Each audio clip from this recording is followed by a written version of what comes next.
Во моментот наводнителната сезона се одвива во тешки услови, бидејќи е премногу сушна годинова. Знаете дека имавме предвидено некаде прв пат, значи во последните 20 години, да се зголемат оризовите површини на 5100 хектари. Меѓутоа не испадна така според планираното и поради тоа, бидејќи не беше сушна годинова, ги редуциравме на речиси 3000 хектари. Откако беа посеани на почетокот, значи збора на сезона, откако беа посеани површините, имавме некои мали проблеми, меѓутоа како фатија сега топлите бранови, како се зголеми температурата, така настана и големите проблеми кај нас во водостопанство со дистрибуција на вода. Моментално во Кочанскиот дел и во Веничиот има мали проблеми, особено во Веничиот има така малку посериозни проблеми. Меѓутоа во Пчеполскиот дел збориме од Варсакова па преку Мустафина Ерџелија до Каратманово е сериозна ситуацијата.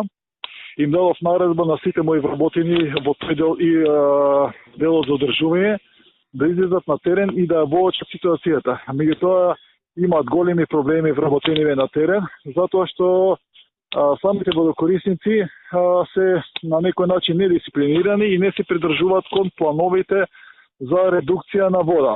Имаме истакнута редукција во кои денови кои населени места ќе имаат вода, а во кои денови ќе бидат одбиени. Меѓутоа не се запазува тоа, што значи последните потрошувачи, зборим од Свети Николе натаму до Каратманова, речиси да немаат вода.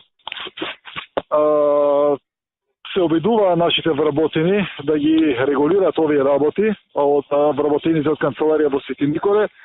Меѓутоа наидува и на одбивност од водокорисници, дури до физички пресметки. Интервенирано и со полиција, се борат секој ден, меѓутоа се уште во моментот не е решена ситуацијата.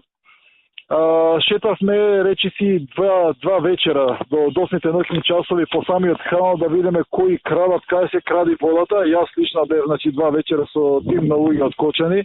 Одевме, наоѓавме многу испусти, ги сопиравме, пријавив во полиција и борбата речиси уште трае. Ќе има ли санкции нешто преземено против овие недисциплинирани водокорисници? Да, секојдневно ги пријавуваме, како на водостопански инспектор во полиција, се до тоа се преземаат, меѓутоа голема е борбата. Верувајте, пред се треба да имаме свест за да сватиме дека не е само моја водата или твоја, туку водата е наша заедничка и дека на сите истовремено ни треба.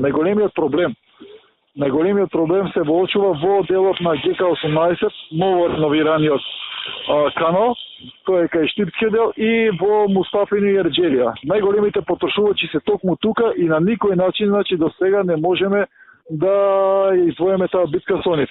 Додека се среди ситуацијата, за кратко време веќе одат и самоволно пуштаат.